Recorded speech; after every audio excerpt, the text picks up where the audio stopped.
Ethan Malik had never liked company parties. They were loud, full of forced laughter, artificial compliments, and people pretending to enjoy each other while the clock ticked toward midnight. But attending was a requirement, especially for someone like him, a single dad trying to climb the corporate ladder while raising an 8-year-old daughter on his own. His boss, Alina Hart, was the complete opposite of everything Ethan was. Bold where he was quiet, intense where he was calm, impulsive where he was careful. She was a 35-year-old CEO known for her fierce decision-making, ice-cold demeanor, and unwillingness to tolerate incompetence. Employees whispered that she didn't feel emotions the same way normal people did. Ethan didn't believe that, but he did believe she scared just about everyone in the building, including him.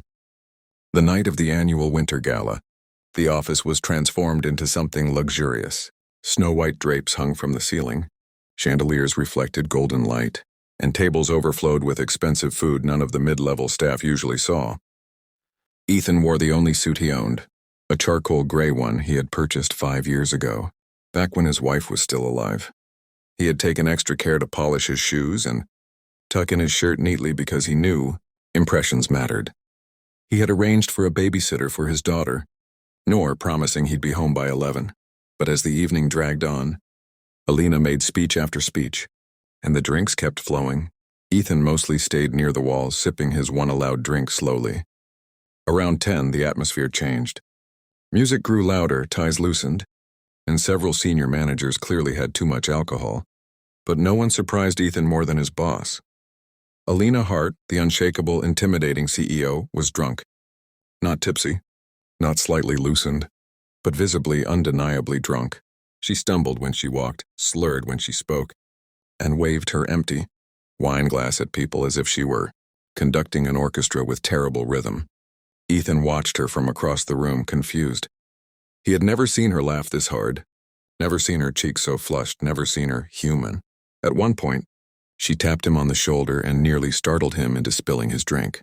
Ethan, she said, dragging out his name like she was trying to remember how many syllables it had. You're a good employee. You're dependable. Thank you, ma'am, he said, shocked that she was speaking to him casually. She leaned closer, whispering, Do you know how rare dependable is in this place? Before he could answer, she twirled around, badly, and nearly tripped into a passing waiter. Ethan instinctively grabbed her arm to steady her. She looked up at him with dazed eyes. You have good reflexes. He let go immediately. You should probably sit down, ma'am. She waved her hand. Parties are meant for dancing, not sitting. But her legs disagreed, wobbling beneath her. Ethan signaled to another manager, but everyone avoided the situation, pretending not to see the intoxicated CEO. They were too scared to intervene. Ethan sighed. Ma'am, maybe you should let someone drive you home. She blinked slowly. Someone? Like who? This was where the universe betrayed. Ethan. Alina raised her hand, dramatically, and pointed straight at him. You, she declared. Me? Yes, you have a responsible face. Ethan almost laughed. I don't think that qualifies me to drive you home. You said drive. She poked his chest. So drive. He considered refusing, but she was in no state to make decisions, and letting her leave alone would be irresponsible. He took her keys from her hand. She let them go without a fight, and escorted her out of the ballroom. Her heels clicked unevenly on the floor. Outside, the cold winter air hit them sharply. Alina shivered, and Ethan instinctively removed his coat and placed it over her shoulders. She stared at him as if no one had ever done that for her before. They walked to her sleek black SUV.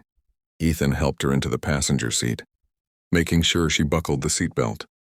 She mumbled something about the stars looking like spilled diamonds, then giggled as if she had said something profound. The drive was quiet at first. Ethan kept both hands firmly on the wheel, eyes on the road. Alina alternated between humming and staring at him. You're a single dad, right? She asked suddenly. He stiffened. Yes. What's your daughter's name? Noor. That's beautiful, she murmured. Light, she must be your light. He felt his throat tighten. She is. Alina leaned her head against the window. Do you ever wish someone would take care of you the way you take care of her? Ethan wasn't sure how to respond. It's not something I think about much. You should think about it, she said softly. For a moment she seemed completely sober, and then she started humming again. When they reached her apartment, Ethan helped her walk to the elevator and unlock her front door. The place was modern, clean, minimalistic, exactly what he would expect from her. He guided her inside carefully. Alina stumbled to the couch and collapsed, covering her eyes with her arm. "Water?" Ethan asked. "Yes, please." "And maybe a new life," she muttered. He handed her the water and set her phone on the table. She took 2 sips before lying down again. "Ethan," she said, eyes half closed. "Yes?" "You're a good man." He swallowed. "Get some rest, ma'am." She nodded slowly. "Stay for a second."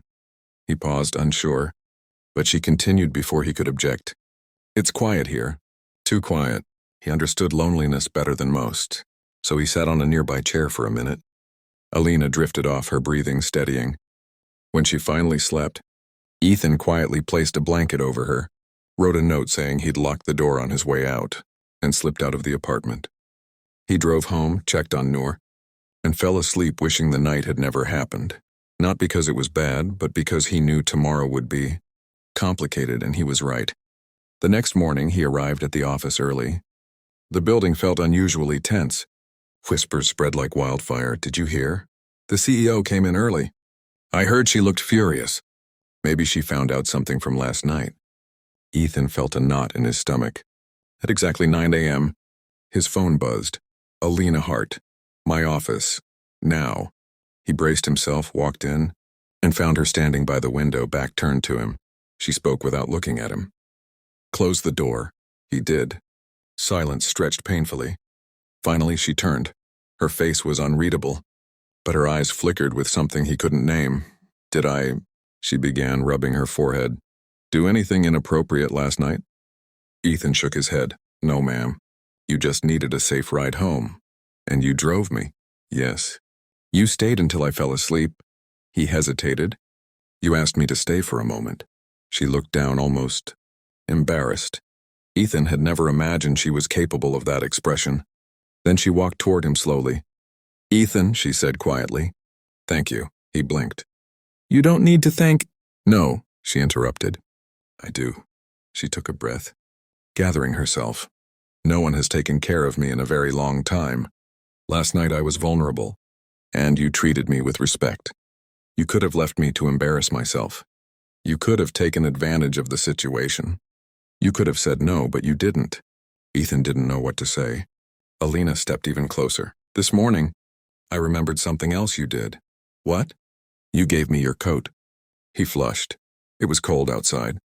"People don't usually protect me," she whispered. "They fear me, they obey me, but they don't care." Ethan opened his mouth, but she held up her hand. "I'm not saying this as your boss," she said softly. "I'm saying this as a woman who realized something important last night." He swallowed. "And what is that?" "That you're the only person in this entire building who sees me as human." He felt his heartbeat quicken. Her voice steadied. "I want to be honest with you, Ethan. I'm not used to relying on people. But I want to trust you, I want to understand you." He didn't move. She stepped back, giving him space. "But I don't want this to affect your job. So whatever you say next, I will respect it." Ethan took a slow breath. "I don't know what this is," he said gently. "But I know you weren't yourself last night. Maybe you said things you didn't mean." Alina shook her head. "I meant every word." He looked at her carefully. "What exactly is it you want from me?" She held his gaze. "A chance," she said softly. "A chance to not be alone." Ethan's chest tightened. His life was already complicated. Work, fatherhood, responsibilities. And she was his boss. A relationship made no sense. But the sincerity in her eyes, the fragility she never let the world see, it struck him deeply. Before he could respond, her phone rang. She sighed. Stepping aside, "Think about it," she murmured. She answered the call, and Ethan left her office with a storm inside him. The next few days were strange. Alina never pushed him. She treated him professionally, but her eyes lingered on him longer than before. Sometimes she'd pass him in the hallway and give a small nod. Subtle, almost shy. A week passed, then 2. Ethan tried to ignore the tension, focusing on work and Noor. Then one evening, as the office emptied, Alina approached him. "Ethan," she said, voice steady but soft, Walk with me? He hesitated, then nodded. They went to the rooftop where the city lights shimmered like a blanket of gold. The sky was deep blue, stars hidden behind clouds. Alina leaned on the railing, her expression calmer than he had ever seen. "I've been thinking," she said, "about that night. About you." He waited. "I don't want you to feel pressured, and I don't want to cross a line. So I'll say this once clearly." She turned to him fully. "You are the kind of man I admire, kind, responsible, strong. You make difficult things look easy. You treat people with respect, you don't pretend. And she paused, swallowing. "I think I'm drawn to that." Ethan's breath caught. "But you decide what happens next. If you want distance, I'll give it. If you want things to stay strictly professional, I'll honor it. If you want time, I'll wait." Ethan stepped closer, looking into her eyes. "Why me?" he asked quietly. "You could have anyone." "No," she whispered. "I really couldn't." Something in her voice cracked, something honest, raw and real. Ethan thought of Noor, of the lonely nights, of the weight he carried alone. And he realized something. He wasn't afraid of her. Not anymore. He reached out and gently took her hand. She inhaled sharply as if she wasn't expecting it. "Let's take it slow," he said softly. "For both our sakes." A small, genuine smile touched her lips, the first he had ever seen. "I can do slow," she whispered. They stood there on the rooftop. Two broken people finding something neither had expected. Connection. From that night on, things changed, not suddenly. Not dramatically, but quietly and naturally. Alina respected boundaries. Ethan remained steady. She met Noor one afternoon by accident, and to Ethan's surprise, she softened instantly, kneeling to talk to the little girl as if she were royalty. Noor later told her father, "She talks like a queen but smiles like a mom." Ethan didn't know what to make of that comment. Weeks turned into months. Work stayed professional, but outside work, they shared moments, coffee on rainy mornings, long conversations after Noor fell asleep, gentle laughter that surprised both of them. Alina learned what it meant to trust someone. Ethan learned what it felt like to be valued as more than a hard-working employee or a struggling father. One evening, as they sat on the couch watching Noor draw, Alina leaned close and whispered, "You know, the best thing you did wasn't driving me home that night." "No?" he asked, smiling. "No," she said, touching his hand. "The best thing you did was stay. Not that night, but every day since." Ethan looked at her, truly looked. And for the first time in years, something inside him felt whole. He squeezed her hand gently. "And the best thing you did," he replied, "was let me." And somewhere in that small, quiet living room, a new chapter began, one full of healing, trust, and the kind of love that grows slowly, steadily and deeply, the kind that feels like coming home.